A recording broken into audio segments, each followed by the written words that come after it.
அப்படின்னா business mathematics CMA ஃபவுண்டேஷனோட 4th paper business mathematics. அதில் இருக்கிற செகண்ட் சாப்டர் அல்ஜிப்ரா. அதில் இருக்கிற first sub topic which is called set language. So ஒவ்வொரு சப் டாப்பிக்கும் we will cover it with small illustrations and small topics. So இந்த topics எல்லாத்தையும் நீங்கள் லைட்டாக கோ த்ரூ பண்ணாலே it's more than enough for you to crack the examination. So first set language அப்படிங்கிறது எப்படி ஆரம்பிக்கிறோம் அப்படின்னா, செட் லாங்குவேஜ் அப்படிங்கிறதுக்கு so what is a set? ஒரு செட் அப்படின்னா என்னன்னா, so it is called as collection of well defined objects. so ஏன் well defined objects அப்படினு பார்த்தா, for ஏன் well defined அப்படிங்கறத நான் கொண்டு வரேன் சொல்ல முடியுமா? இப்போ நான் ஜஸ்ட் எக்ஸ்பிளைன் பண்ணேன். well defined அப்படினா என்ன?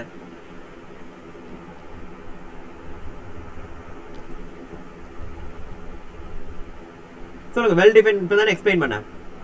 ஏன்னா அதுல நிறைய மேத்தமேட்டிக்கல் நோட்டேஷன்ஸ் இருக்கு. அதை கிளியரா நாம டிஃபைன் பண்றதுக்காக well defined object ன்னு சொல்றோம். யா. ஸோ ஏன் வெல் டிஃபைன் சொல்கிறோன்னா, ஒரு செட்டுக்குள்ள ஒரு ஆப்ஜெக்ட் இருக்கு அப்படின்னா all the possible informations related to the object should be known. So அந்த செட்டுக்குள்ள வரதுக்கு, அந்த செட்டுக்குள்ள ஒரு எலிமெண்ட் வரதுக்கான ஆல் பாசிபிள் ஆப்பர்ச்சுனிட்டிஸ் எல்லாமே எனக்கு தெரிஞ்சிருந்தாதான் அதுதான் வெல் டிஃபைன் அப்படிங்கிறது. ஸோ இந்த இடத்துல நான் பிஎம் ஸ்டூடெண்ட்ஸ் அப்படிங்கிறது என்னோட செட்டாக எடுத்துட்டேன்னா, நீங்க தான் இந்த பிஎம் ஸ்டூடெண்ட்ஸ் அப்படிங்கிறது இட்ஸ் வெல் டிஃபைன். இன்கேஸ் நான் வெறும் இந்த பிஎம் அப்படிங்கிறத நான் ஸ்ட்ரைக் பண்ணிட்டு வெறும் ஸ்டூடெண்ட்ஸ் வந்தா என்னோட மற்ற all other students will also join the set. So அப்போ அது நாட் லைக் எல்லாமே கிளியரா டிஃபைன் ஆகல. ஸோ அப்போ நீங்க மட்டும் தான் வரணும் அப்படின்னா I have to put another classification that is PM students அப்படிங்கிறது. ஸோ அதனால தான் வெல் டிஃபைன் அப்படிங்கிறத நான் இங்கே ஸ்ட்ரெஸ் பண்ணி சொல்றேன். ஓகேவா? கிளியர்? ஸோ இப்போ அடுத்த நோட்டேஷன் என்ன வரும் அப்படின்னு பார்த்தா, you must write all set representation inside the flower bracket. So ஒரு செட் எழுதுற, ஒரு செட்டோட எலிமெண்ட்ஸ் எழுதுறேன்னா you must include it within the flower brackets. இப்போ நெக்ஸ்ட் சிம்பிள் என்ன, நெக்ஸ்ட் நோட்டேஷன் என்ன அப்படின்னா, இப்போ ஒரு எலிமெண்ட் இந்த செட்டுக்குள்ள இருக்கு அப்படிங்கறத எப்படி த்ரூ மேத்தமெட்டிக்கல் லாங்குவேஜ்ல எப்படி டிஃபைன் பண்ணலாம்னா, இப்போ நான் வார்த்தையெல்லாம் சொல்லிட்டேன், அது எப்படி மேத்தமெட்டிக்கல் லாங்குவேஜ் சொல்லலாம்னா, ஃபார் எக்ஸாம்பிள் ஸ்ரீ கணேஷ் அப்படிங்கிற student, he belongs to the BM students அப்படிங்கிற செட்னா, you will express it like Sri Ganesh, the element Sri Ganesh belongs to the set BM student. So இந்த belongs to அப்படிங்கறத வச்சு தான் இந்த element இந்த செட்டுக்குள்ள இருக்கு அப்படிங்கறத சொல்றது. இன் கேஸ் இந்த செட்டுக்குள்ள இல்ல அப்படிங்கறத எப்படி சொல்லணும்னா doesn't belongs to அப்படிங்கற சிம்பல் யூஸ் பண்ணி சொல்லணும். ஓகேவா? கிளியரா? ஓகே. சோ எப்படி எப்படிலாம் இப்போ ஒரு செட் எழுதலாம் அப்படிங்கும்போது the very first form is called descriptive form அப்படின்னு வரும். So descriptive form அப்படினா என்னன்னா, so descriptive அப்படினா என்ன, first objectiveனா என்ன, you will answer the question, objective questionsனா you will answer the question in a single word, whereas descriptive அப்படினா you have to answer it in a combination of words. so அதுதான் descriptive அப்படிங்கிறது. இப்போ எப்படி இந்த செட்ல represent பண்றதுனா, you will represent the set through collection of words. ஓகேவா? இப்போ இதே எக்ஸாம்பிள்ல நான் எப்படி descriptive formல எழுதி இருக்கேன் அப்படினா set of BM students அப்படிங்கிறது. ஓகே ஓகேவா? கிளியரா? Clear. Okay. The next form is called set builder form. So எல்லாரும் இந்த பில்டிங் செட் கட்டிருக்கீங்களா? கட்டிருக்கோம். So பில்டிங் செட்ல என்ன பண்ணுவீங்க, ஒவ்வொரு பிளாக்ஸா வச்சு you will develop the whole construction, right? So அந்த மாதிரி தான் இங்க ஒவ்வொரு என்ட்ரியா, ஒவ்வொரு எலிமெண்டா ஒரு செட்டுக்குள்ள கொண்டு வந்து you will develop the entire set. அதுதான் செட் பில்டர் ஃபார்ம்ங்கிறது. ஸோ அப்போ ஒரு செட்டுக்குள்ள ஒரு எலிமெண்ட்டை கொண்டு வரணும்னா என்னவா இருக்கணும், it should satisfy some property, right? So இப்போ என்னோட இதே செட்டை நான் எப்படி செட் பில்டர் ஃபார்ம்ல எழுதுறேன்னா, if element belongs to BM students அப்படின்னா என்ன, லைக் இந்த செட்டுக்குள்ள ஒரு எலிமெண்ட் இருக்கணும் அப்படின்னா அவங்க யாரா இருக்கணும், x அப்படிங்கிற ஒரு எலிமெண்ட் இந்த செட்டுக்குள்ள இருக்குன்னா x should be a BM ஸ்டூடெண்டா இருக்கணும், ரைட்?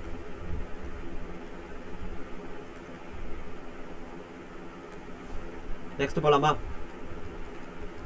போலாம். சோ இது செட் பில்டர் ஃபார்ம். கிளியர்? இது வரைக்கும் கிளியரா மூணு பேருக்கும்? இது வரைக்கும் கிளியரா? இப்போ நெக்ஸ்ட் என்ன ஃபார்ம் அப்படிங்கிறது பார்த்தா, it's called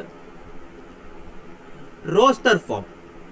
that is you express the set by writing the elements separated by commas.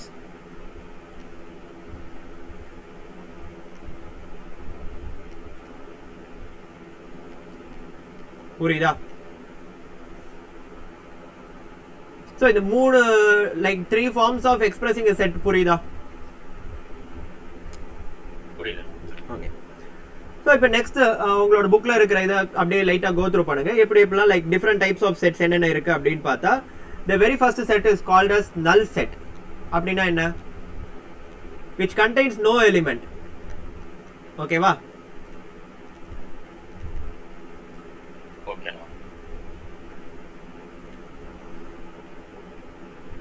Just a second.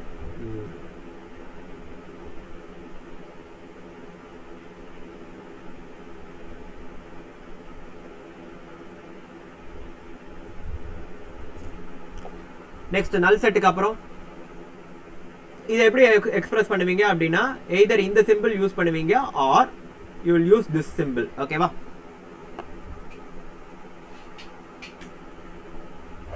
ஓகேவா? ஓகேண்ணா. இதுவரை கிளியரா மூணு பேருக்கும்? அமீர் உனக்கு கிளியராடா?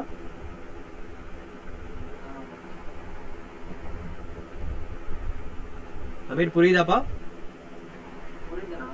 ஓகே.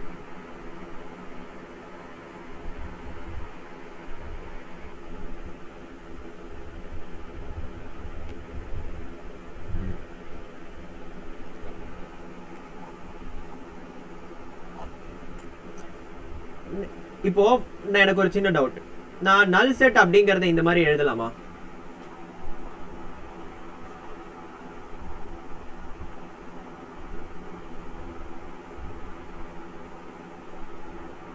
என்னோட நல் செட் இப்படி எழுத முடியுமா?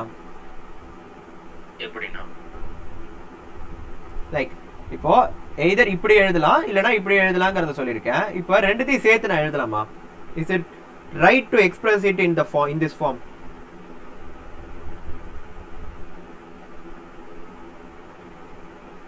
இல்லனா.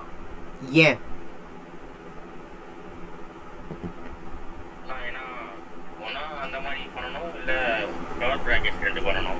சோ அப்ப இதுக்கு அர்த்தம் என்ன? என்னோட செட்டுக்குள்ள நல் செட்னு ஒரு எலிமெண்ட் இருக்கு அப்படினு அர்த்தம். சோ இது நல் செட் அப்படினு கேட்டா கிடையவே கிடையாது. இந்த செட்டுக்குள்ள ஒரு எலிமெண்ட் நல் செட்னு ஒரு எலிமெண்ட் இருக்கு. அப்ப ஏதோ ஒரு எலிமெண்ட் இந்த செட்டுக்குள்ளே இருக்கு, ரைட்? சோ அப்ப இது நல் செட்னு என்னால சொல்ல முடியாது. அதனால தான் either I should express it like this or this. ஓகேவா? Okay. Okay. Next, what is finite set?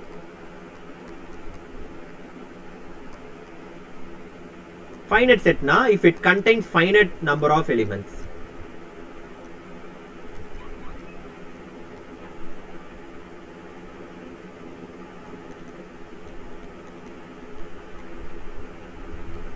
Okay va?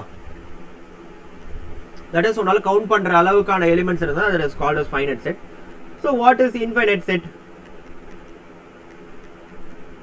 Count பண்ண முடியாத அளவுக்கு இருக்கிற நம்பர்ஸ். ஆமா. If it contains another uncountable number of elements.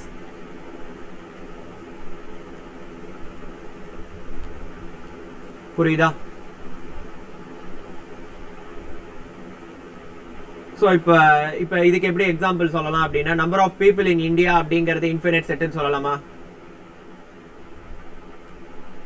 whereas finite set அப்படிங்கிறது number of people in my academy or in our academy அப்படிங்கிறது finite set னு சொல்லலாமா? ஆனா ஒரு அப்ராக்ஸ் வேல்யூ வந்து finite னு சொல்ல முடியுமா? என்னடா? ஒரு அப்ராக்ஸ் வேல்யூ வந்து finite னு சொல்ல முடியுமா? that is ஒன்னால அதுல இருக்கிற எலிமெண்ட்ஸை கவுண்ட் பண்ண முடியும். that is ஒரு நம்பரால you can represent the whole thing அப்படினா அது finite set னு சொல்லலாம். உனக்கு அது எவ்வளவு இருக்குங்கிறதே உன்னால கரெக்டா சொல்ல முடியாது அப்படினா அது இன்ஃபைனைட்டா இருக்கும். அப்போ இந்தியால எவ்வளவு பேர் இருக்காங்கங்கிறது finite தான். ஆக்சுவலி இட்ஸ் ஃபைனைட் தான். ஏன்னா உன்னால கவுண்ட் பண்ண முடியும், பட் எக்ஸாக்ட்டா உன்னால கவுண்ட் பண்ண முடியாது, கரெக்ட்டா? ஆமாண்ணா. சோ அதனால அது இன்ஃபைனைட். ஓகேவா? சோ இப்போ கவுண்டிங் அப்படிங்கிற ஒரு விஷயம் வரும்போது தான் நெக்ஸ்ட் திங் வருது which is called cardinality அப்படின்னு. ஓகேவா? cardinality அப்படினா number of elements in the set.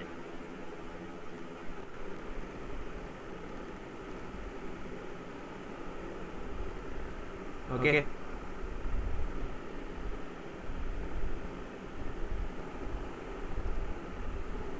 So cardinality என்ன சொன்ன? It represents number of elements in the set. Okay வா? So எப்படி சொல்லுவ? For example A அப்படிங்கற ஒரு செட் A கிட்ட இருக்கு அப்படினா இதோட cardinality நான் எப்படி சொல்லுவேன்னா n of A அப்படினு நான் சொல்லுவேன். It's called cardinality or number of elements in A. Okay வா?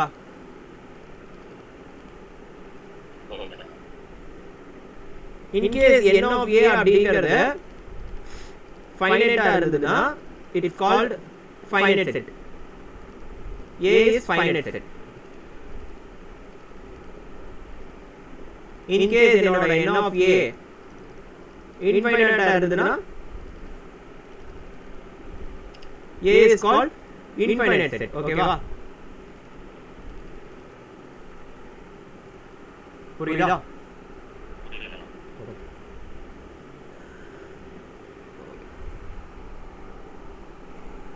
These are some of the basic concepts. Okay. But next, equivalent set போலாமா?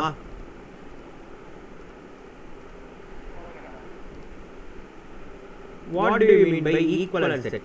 ரெண்டு set A and B அப்படிங்கற set ரெண்டு equivalent to one another அப்படி எப்ப சொல்லுவ அப்படினா when they have same cardinality. That is the number of elements in each set is equal அப்படினா in both the set equal na these two sets are called equivalent sets. Okay வா?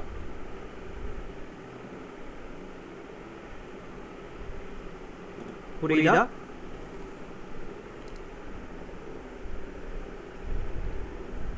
equivalent set புரியுதா? Okay. just cardinality மட்டும் ரெண்டுத்துக்கும் ஈக்குவலா இருந்தா இந்த ரெண்டு செட்டையும் equivalent set அப்படி சொல்லிடலாம். cardinality எனக்கு மட்டும் தான் ஈக்குவலா இருக்கு. that is number of elements in A, the set A should be equal to number of elements in the set B. இவ்வளவுதான். ஓகேவா?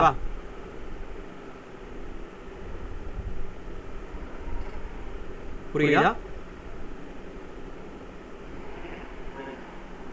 everyone? Okay. இப்போ next போலாமா?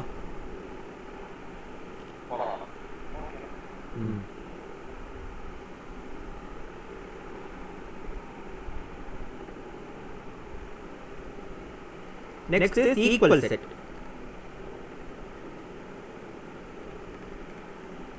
பார்க்கலாமா equal set என்ன? So ரெண்டு set நான் equal set அப்படி சொல்றேன். A equal to B அப்படி எப்ப என்னால சொல்ல முடியும்னா the very first condition is n of A should be equal to n of B. That is it should be equivalent set. First basic condition இது ரெண்டு equivalent set ஆ இருக்கணும். That is இது ரெண்டுலயே இருக்கிற elements common ஆ similar ஈக்குவலா இருக்கும். எனக்கு இதுல எவ்வளவு எலிமெண்ட்ஸ் இருக்கோ அதே நம்பர் ஆஃப் எலிமெண்ட்ஸ் தான் எனக்கு இதுல இருக்கும். A ல இருக்கிற நம்பர் ஆஃப் எலிமெண்ட்ஸ் தான் எனக்கு B ல இருக்கும். ஓகேவா? இது ஃபர்ஸ்ட் கண்டிஷன். செகண்ட் கண்டிஷன் பார்க்கலாமா?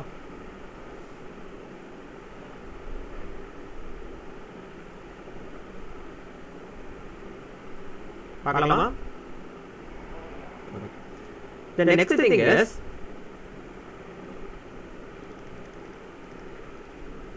all the elements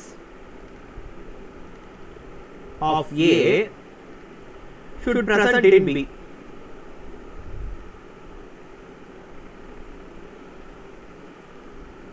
That is A ல இருக்கிற எல்லா எலிமெண்ட்ஸும் B குள்ளேயே இருக்கணும். Clear? இது வரைக்கும் புரியுதா? ஈக்குவல் செட் என்ன புரியுதா? நெக்ஸ்ட் போலாமா? நெக்ஸ்ட் போலாமா? ஓகே.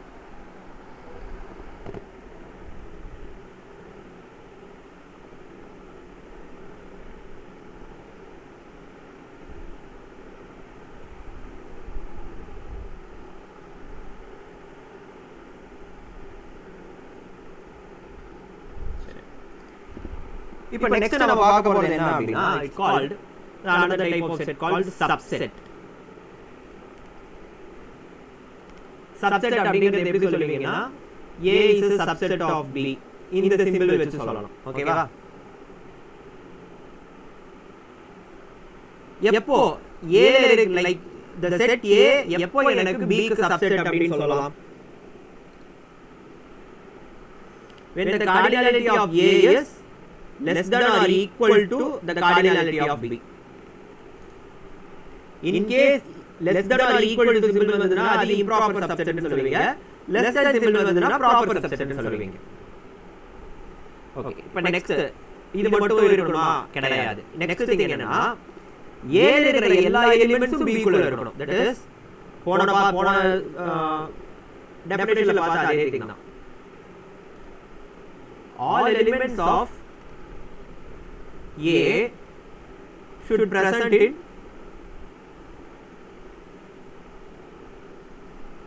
B. ஆனா போன இடத்துல என்ன போன டெஃபினிஷன் என்ன பார்த்தோம்? கார்டினாலிட்டி ஈக்குவலா இருக்கணும் அப்படி பார்த்தோம். ஆனா ஏன் கார்டினாலிட்டி ஈக்குவலா இருக்கணும்னு அவசியம் இல்ல. Cardinality should be less than இருக்கலாம். Cardinality of A should be less than or equal to B and all the elements of A should present in B.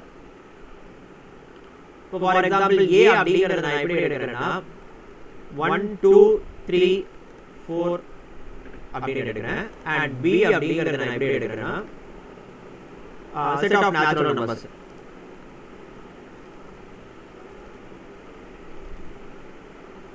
ஓகேவா? இப்போ A ல இருக்கிற எல்லா எலிமெண்ட்ஸும் B குள்ளே இருக்கா?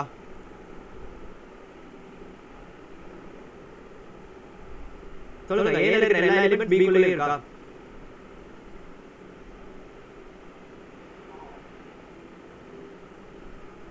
So அப்ப இந்த condition satisfied. Next thing, n of A less than n of B. இதோட cardinality 4, இதோட cardinality infinity. So அப்ப 4 is always less than infinity. So அப்ப இந்த condition satisfied. So அப்ப A is a subset of B. புரியுதா subset என்ன?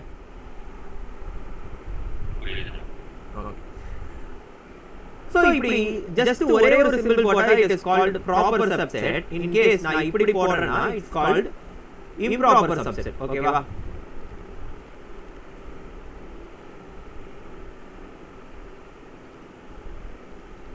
So improper subset na எப்போ வரும்னா when the cardinality of A will be less than or equal to cardinality of B. So improper subset for example is equal sets.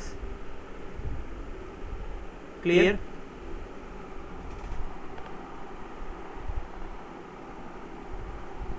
புரியுதா? Okay.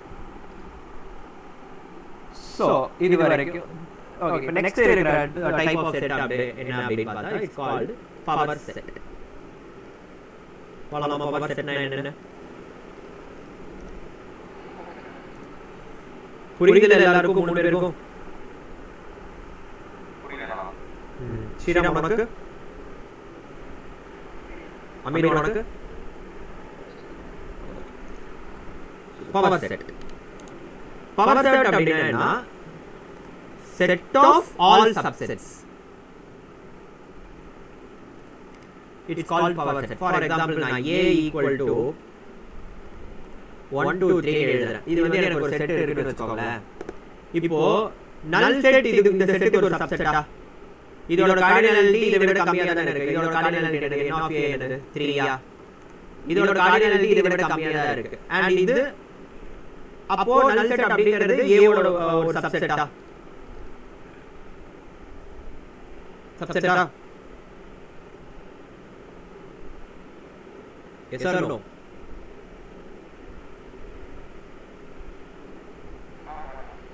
இப்போ next the singleton set 1 அப்படிங்கிறது A க்கு ஒரு சப்செட்டா?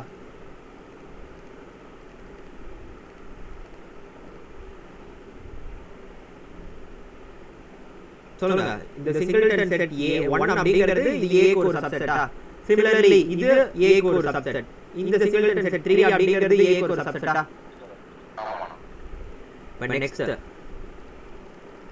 இது A க்கு ஒரு சப்செட்டா similarly 1,3 and 2,3 இது A க்கு ஒரு சப்செட்டா இப்போ இதோட கார்டினாலிட்டி எல்லாமே A விட கம்மியா இருக்கா சோ இதெல்லாம் ப்ராப்பர் சப்செட்ஸ்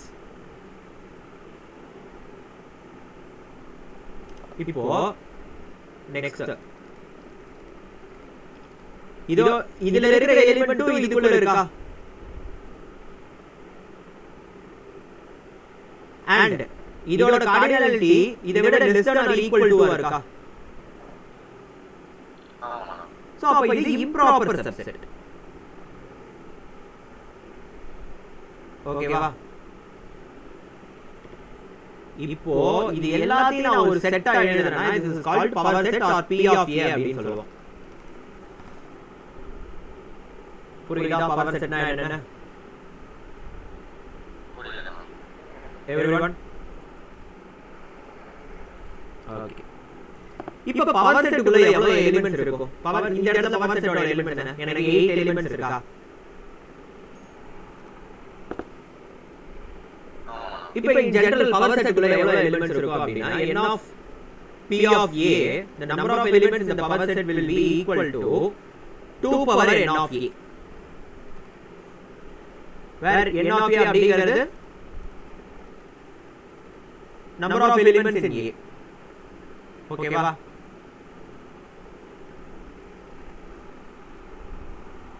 புரியுதா கூடாது ரிப்பீட் ஆக கூடாது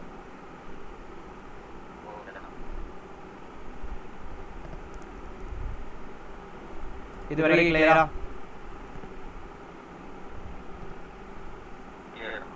ஓகே இதுதான் ஒரு பேசிக் செட் லாங்குவேஜ்ல இருக்குது இப்போ நெக்ஸ்ட் நம்ம பார்க்க போறது என்னன்னா some of the operations in your set பார்க்கலாமா இது வரைக்கும் நீங்க பார்த்தது உங்களோட basic set language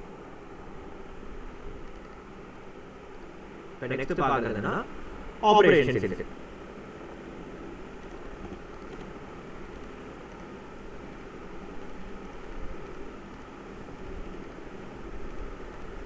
involving sets பார்க்கலாமா the very first operation is union of two sets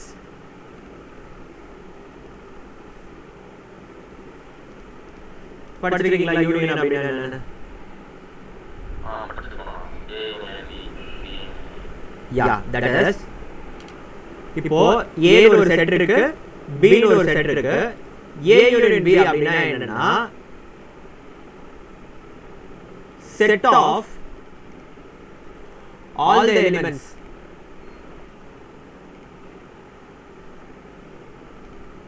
from A or B that is இதுல இருக்கிற elements and இதுல இருக்கிற elements எல்லாத்தையும் சேர்த்து எழுதினா that is called A union B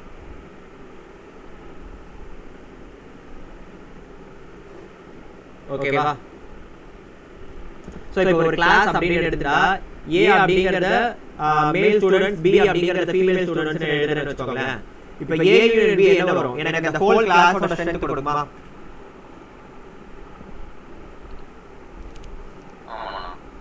that is called union of two sets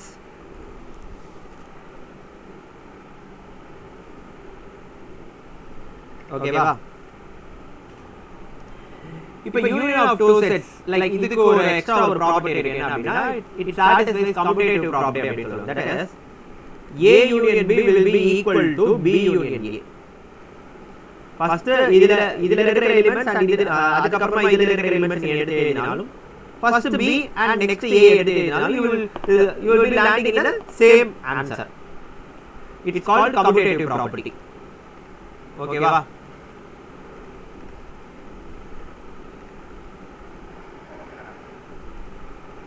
so union of sets satisfies commutative property next associative property which is நீ first B union C execute பண்ணிட்டு நீ A க்கு union போட்டாலும் A and B க்கு நீ union போட்டு அந்த ஆன்சரோட நீ C க்கு யூனியன் போட்டாலும் the result will be same. இதுக்கு பேர் என்ன அசோசியேட்டிவ் ப்ராப்பர்ட்டி பேர். ஓகேவா?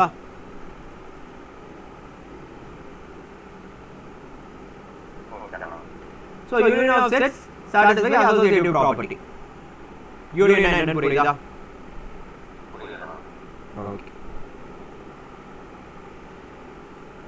So the next thing is intersection. போலாமா?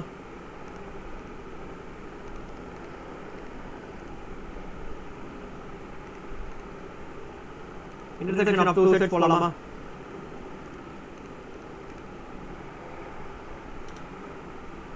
போலாமா? So A ஒரு செட் இருக்கு, B ஒரு செட் இருக்கு. Intersection of A and B, that is A intersection B என்னன்னா set of elements present in both A and B. Both, that is it should be present in A as well as it should be present in B. புரியுதா?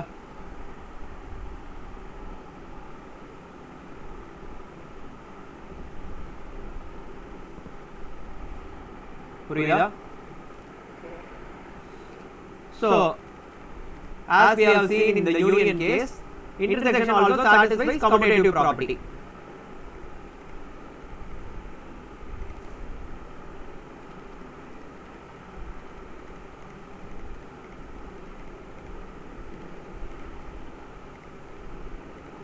Clear?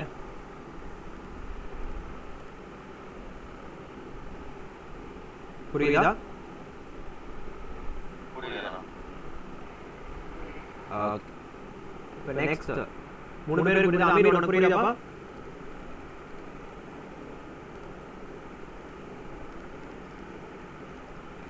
Amir? Okay. The next is called as set difference. பார்க்கலாமா? So set difference அப்படினா என்னன்னா A and B ரெண்டு set இருக்கு. So A minus B அப்படினா என்ன அர்த்தம்னா set of elements in A but not in B. That is, you have to neglect the elements that are common to both A and B from A. இதுதான் set difference அப்படினு பேர். புரியுதா? That is, for example, நான் 1 2 3 4 till 10 எடுக்கிறேன். இது வந்து நான் A வைக்கிறேன்னு வெச்சுக்கோங்களேன். B அப்படிங்கறத 3 6 9 12 15 இப்படி எடுக்கிறேன். இது நான் B அப்படி வைக்கிறேன்னா எனக்கு A இன்டர்செக்ஷன் B ல என்ன இருக்கும் அப்படினு பார்த்தா 3 6 9 இருக்குமா? இருக்குமா?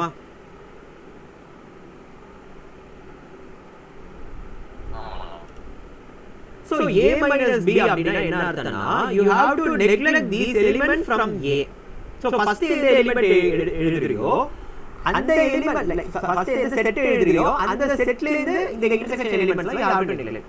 So அப்ப ஆன்சர் என்ன வரும்னா 1 2 3 வராது, 4 5 வரும், 6 வராது, 7 8 வரும், 9 வராது, 10 வரும். This is A minus B.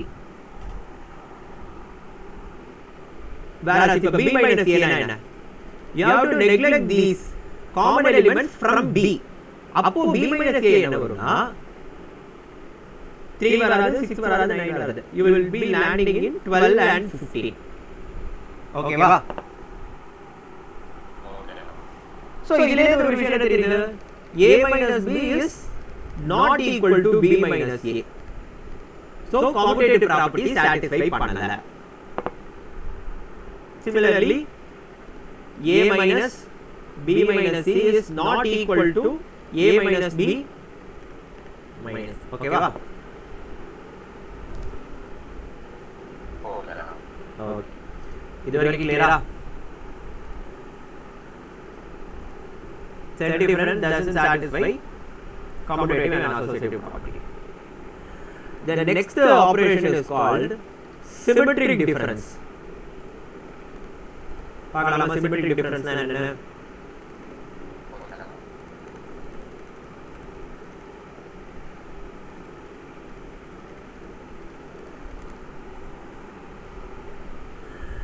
Symmetric difference is nothing but just making a union of A minus B with B minus A. இதுக்கு பேர் தான் A symmetric difference B அப்படின்னு அர்த்தம். சோ அப்ப எனக்கு இந்த கேஸ்ல எனக்கு symmetric difference என்ன வரும்? 1 2 4 5 7 8 10 and 12 and 15. கரெக்ட்டா?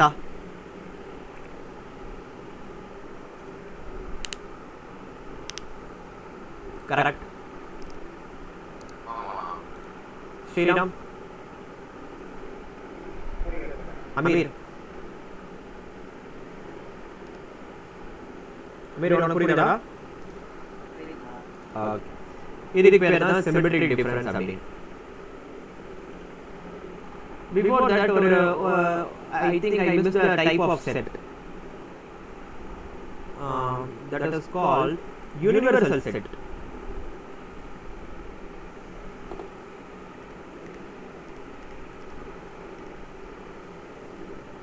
Universal set அப்படின ஒரு விஷயம் என்ன அப்படினா, it will be represented with the letter U.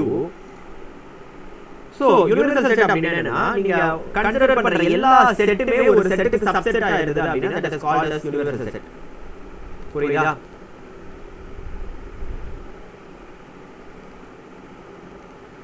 That is, இப்போ all the sets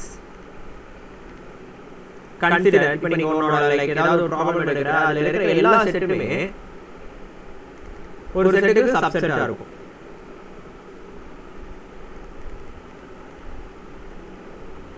அந்த செட்டுக்கு பேர் தான் யுனிவர்சல் செட். ஓகேவா?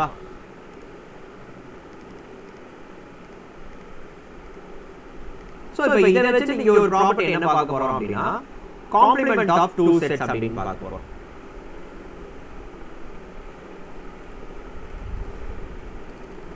காம்ப்ளிமென்ட் ஆஃப் செட் அப்படி பார்க்கலாமா? So complement of set A அப்படின ஒரு செட் இருக்குனா, அந்த செட்டோட complement A bar or A complement அப்படி சொல்லுவோம். சோ அப்படினா அது என்ன அர்த்தம்னா, A bar is nothing but universal set minus the set A. இங்க நம்ம செட் டிஃபரன்ஸ் பார்த்தோம்ல, இதே ஃபார்மட்ல யுனிவர்சல் செட்ல இருந்து A ஓட எலிமெண்ட் மட்டும் நீங்க நெக்லெக்ட் பண்ணி எழுதினா that is called as complement of A. ஓகேவா?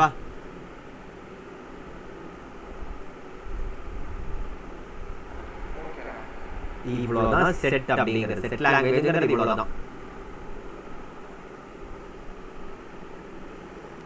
இந்த ஒரு பேசிக் ஐடியா வச்சிட்டு if you proceed with your sums, it is more than enough for you to crack the examination, right?